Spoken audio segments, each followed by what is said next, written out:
Welcome back. I had a great question from a viewer of this channel and I wanted to share it with all of you. It's really about Vedantic philosophy and Sankhya philosophy, which is the basis of yoga. So the Vedanta practices, sometimes they say, you don't need any technique.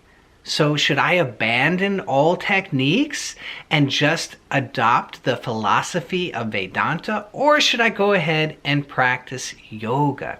So let's get into it and let's try and understand how these two philosophies fit together, because they actually do, and they're beautiful and they're part of the entire yogic path. So let's get into it.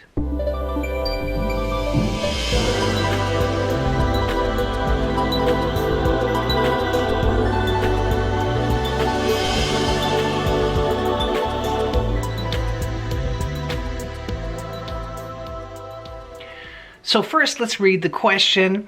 My question is from an intellectual perspective. The left hippocampus in me wants answers, and it wants them now. I love it. I began the most recent leg of my spiritual life last summer when I experienced a shock of awakening one night that turned my world inside out, and I mean that almost literally. Now this is great because these kind of awakenings happen to people and they write to me. So I know this over and over again. People write to me and they tell me about this experience. It's almost always based on something that they're going through in their lives, or they have a meditative or spiritual practice, and that's why this kind of awakening happens. It's happening in the night when you're the most quiet and the most reflective of your entire day. That's very normal. Rather than thinking of myself as a passenger riding inside a brain located in a body in a world, I saw in a flash how the brain, body, and world were themselves situated in awareness, in me. Now that is huge, because this is the basis of neuro-linguistic programming. I love NLP because this is where NLP starts. It says everything that you are experiencing is not out there. It's happening in here. It's happening in your brain. Information comes through your senses. It's processed by the subconscious inside of you, your reticular activating system. It weeds out everything. It deletes, distorts, and generalizes all this flood of information. So you've got like Niagara Falls falling on you on your five senses, and the subconscious cuts all of it away and leaves you this much. And from this much, a movie explodes inside of you. And that is your experience of life. You are living inside of your own perception, not you living in the world. You're not living in the world. You are living in your perception. So you have an experience and your sister has an experience, and you meet years later and you say, you remember that one time? And you recount the story and she says, no, that's not how it happened. This is how it happens. And she recounts her story, and it's different, similar, but different experiences, because you lived two different experiences. You lived inside of your head. She lived inside of her head. She had the movie inside of her brain because she deleted and distorted and generalized the information that came through her senses, just like you deleted, distorted, and generalized the information coming through your senses at the same time, and you deleted and distorted and generalized in a different fashion than she did. So her experience, though similar, was fundamentally different. So this realization that this person is having is absolutely correct. Vedanta followed naturally into this new space, and I began to grasp the non-dual truth it was pointing to. Vedanta tells me the body is just a cloud of thoughts and sensations appearing in me, the consciousness behind it all. The body is merely a mental object and not essentially me, nor is it even mine. Non-dual consciousness is my real nature and is never absent. No techniques are needed to reach it because I am that already. So here's the question. In your videos, you sometimes speak of being in the spine, moving into another part of the brain, which suggests that I am a point-like consciousness situated within a biological system after all. Do you see the tension, he says? Do you see the conflict between these two points of view? Yes, I do. In the yoga that you teach, what am I? When experiences occur in meditation, what are they occurring to? How is the non-specific, vast, impersonal Brahma Atman of Vedanta related to the little consciousness that rolls up and hangs out in a particular area of the brain? What is actually in the right hippocampus, and why should it be limited to that place? Wonderful question, awesome question, and it's so synchronistic because I just had a student of mine who we were talking about Vedanta and Sankhya, and he brought up the way that it was taught to him, and it was absolutely perfect.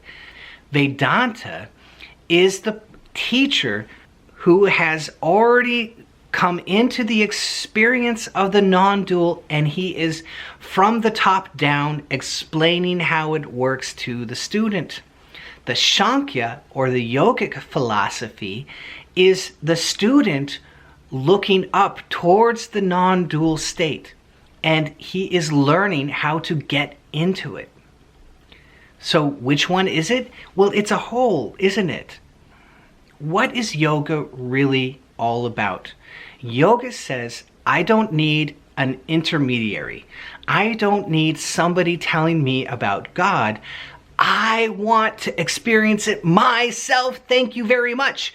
I would like to get there. How do I go about doing that? And so we can talk about, we're going to have a house, and we can make a blueprint. Here is the house, and this is what the etheric idea of the house is. And we can talk about all of that. And that's all these different systems of Vedic philosophy. We have, okay, here's the philosophy, here's the blueprint, here's this philosophy. And then finally, we get to the point where like, okay, I think we talked about it until we're blue in the face. Where's the hammer and the nails? Because I got to put this thing together. And that's the yoga, that's the doing, right? And so the yogi says, give me the skills, give me the tools, which I can work over and over again, that will produce the result of having the house, and that's the Vedanta. So the Vedanta is the finished product. When you're in the non-dual state, of course, there's nothing to do. And that's really important. I think I just did a video recently where I talked about my Aikido teacher screaming at me, "You're already done." And it was such a light bulb going off inside of my head where I really listened to him, and I'm done? I keep trying to do when I'm done. And so that's why I talk about these very deep states. You're essentially done with the breath work. When you get into the tranquil breath, when you get into the freeze response, when you have the roll-up of consciousness, these are, I have named them the 3 essentials. This is what deep meditation is trying to give you. It's trying to teach you, how do I get into the low idle state? Now, why would you want to do that, right? You're doing something. Why would you want to do that? Because it clears your mind. So imagine for a moment that you're on a bus in India, or maybe a little rickshaw in some part of the world, or maybe on a bus anywhere in just a horrible road, right? And you're trying to read your book, right? So I've got this book, I really want to read this book, and I'm on the bus, and the bus is like this, and I can't read the book to save my life. Why is that? Well, obviously, the book is like this and you can't read it, right? So what does yoga say about that? That state of our mind in a normal day, we can't concentrate or put our mind on anything for any length of time to save our lives. What does yoga say?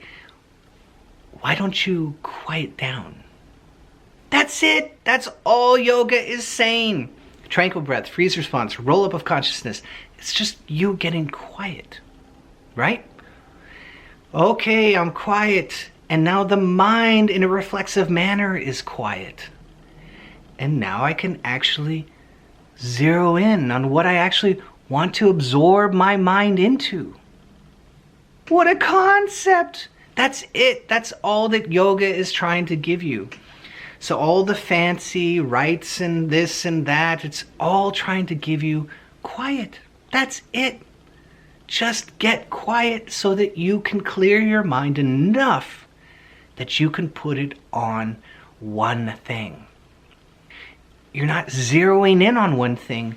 You are absorbing one thing. That's it. You're hugging it. You're embracing it. You're holding it dear, and it's sucking you into your whole being. Your whole mind is sucking into that one thing. But you cannot do that when you're on the bus trying to read the book of normal life, and you're trying to get things done, and I can't put my mind on anything to save my life, right? That's the normal state. And yoga says, let's quiet that down. That makes sense, right? So you've got the blueprint, you've got the hammer, you've got the nails. I got to piece this thing together. So we start creating a plan of attack, how we're going to build this house. And in the process of understanding that, the yogis develop pathways of action. So we talk about the spine. We've got to get the dorsal vagal complex activated. That's going to kind of suck you inside, which is a quieting process, right? So then I feel as if my sense of self, which is usually identified very low in the spectrum of the projections of the brain, will then rise up. And then eventually I transfer my sense of self into the right brain. This is what I teach. We're transferring from the left brain into the right brain, and that's how we experience the non-dual state. The processes of the non-dual are in the right brain. They are not in the left brain. That's where we go out and do the things we need to do. So that's a pathway. It's teaching you how to get into and identify with these deeper processes of the right brain. And when you do that, you begin to cognize your essential nature. And then you say, I am not the body, I am not the brain, I am not the mind, I am this consciousness which is supporting all of that. And that's a realization. Now, once you realize that, are you in the right brain? No, you're in the non-dual state. You are connected to it. You have used the pathway to reach the destination. So essentially you're asking, is the pathway true or is the destination true? Well, when you're using the pathway, it's the most true, because just saying there's the destination does not build the house. So if all of my work is to quiet so I can reach the house, why wouldn't I use that pathway? If it's the quickest and easiest and most conducive to realizing the experience of being in the house, wouldn't I use that? That's what yoga argues.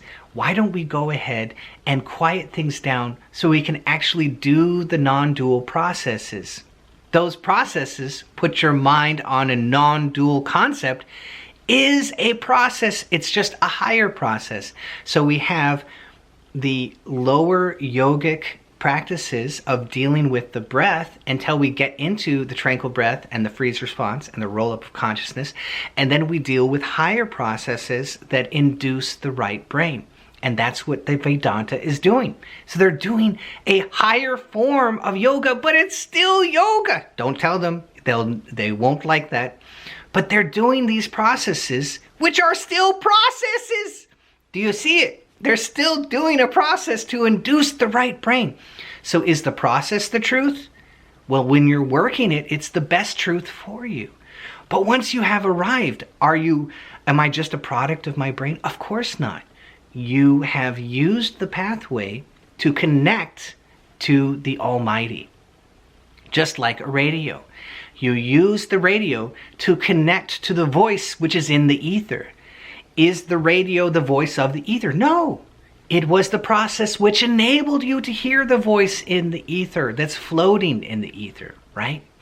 So the vast consciousness, which is the oversoul, floats all around us, omnipresent, omnipotent, right?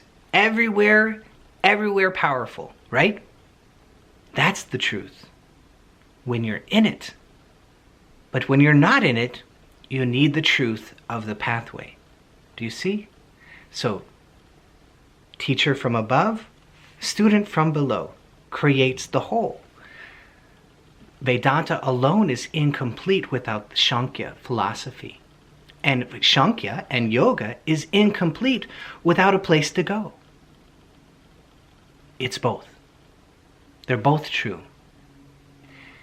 And the goal of the process is to realize personally, not just once, but over and over again, the truth of Vedanta. That we are consciousness. That we come from consciousness, we live in consciousness, and we return to consciousness continuously. So I hope that helps. I hope it gives you some ideas. It's two perspectives of one pathway. And the truth of the consciousness is not in the body. Of course not. The consciousness is eternal. And everything that's in your body rests on that eternal truth.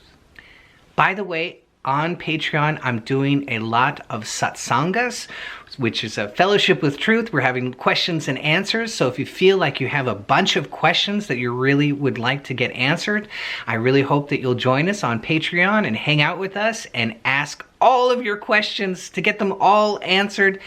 That's the idea. Maybe over and over. It can only go for like an hour. My voice gets dry, but it's a nice hour to really hang out together and get all of your questions answered. Hear other people's questions might lighten your load and show you the way as well. So I hope you love this. If you did, be sure to hit that bell down below so I can see all of you.